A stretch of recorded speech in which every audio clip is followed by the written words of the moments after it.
New York City, famous for great food. But Italian food, there's two places, RAO's, Ballato.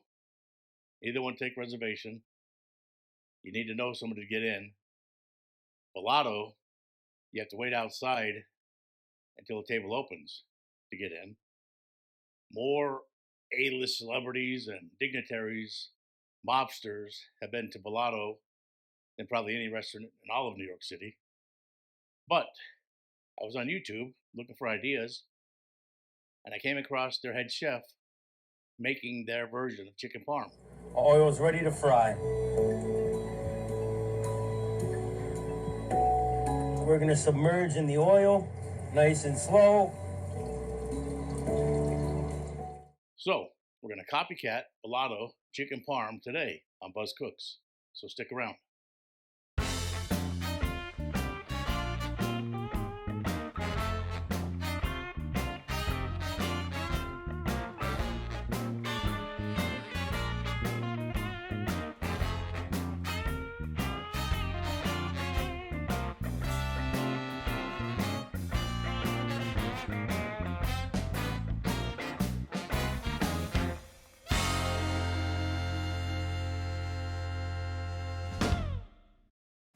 Are you ready to make the most amazing chicken parm ever? Get a chicken breast, boneless, skinless, a sharp knife, and we're going to cut it in half right down the middle. This is what a restaurant does to save money. You think you're getting a full breast at a restaurant? You're not. You're getting half. Now, place them in a Ziploc bag. Get your mallet out. And we're going to start pounding away. We want to get that breast nice and thin and as even as possible. So you're going to do most of your pounding on the top, not near the tail end. And once we get that nice and thin, we're going to pull it out of the bag, work on the other breast, and you'll see just how big a piece of meat you're going to get as a final product. But remember, that's only half of a breast. It's amazing how restaurants fool everybody. Anyways, back to work. We get the other breast pounded out. There we go, and we're ready. Now, we need flour, egg, and our breadcrumb. This is the important part. Our breadcrumb is half panko Italian, a half Italian breadcrumb with some Parmesan Reggiano cheese grated inside of it. That's the flavor.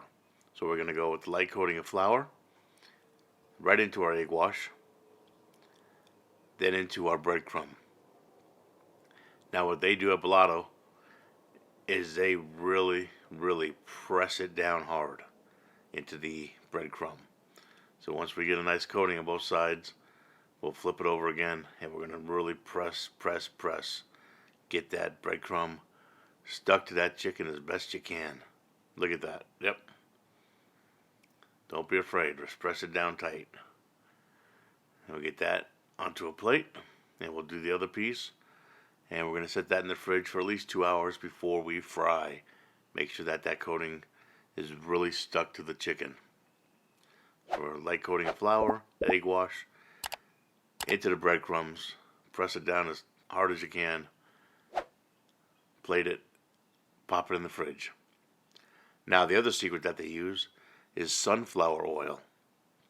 So we got a bottle of sunflower oil and our cast iron skillet. We'll put about a 1/4 inch of oil down in there. Get that heat to medium heat. And once it reaches about 350 degrees, we're going to gently slide our chicken away from us into the oil. Just like that. Now this is going to cook about 3 or 4 minutes on each side. As soon as you start to see around the edges it's turning brown, then it's time to get in there and flip it over. That is perfect. Look at that. That is going to be so crispy. So we'll do the other side about 3 or 4 minutes, then we're going to remove this. We're going to put it onto a baking sheet with a rack to drain off any excess oil.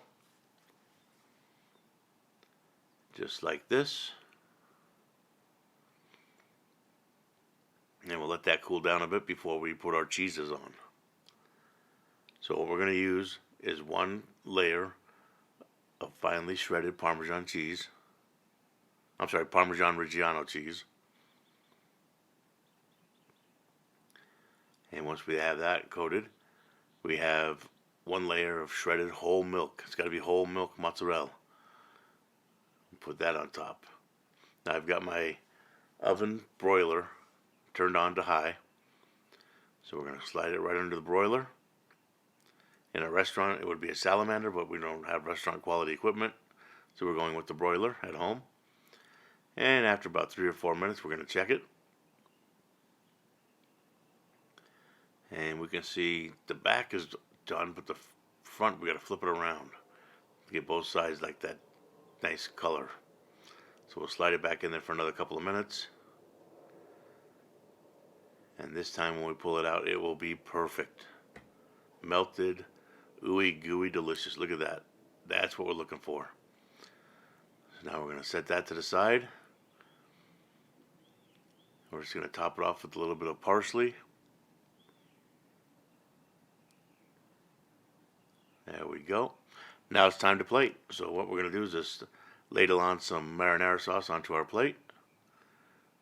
And then we're going to set our chicken parmesan right in the middle of that. I like to garnish with some sweet cherry peppers. And you're ready to serve this amazing New York City's best chicken parm. Hey, thanks for watching. Remember to like, share, subscribe. Hit that like button, hit that bell. Come back often. I put a new video out every Sunday and every Wednesday. I appreciate you very much, and we'll see you on the next video.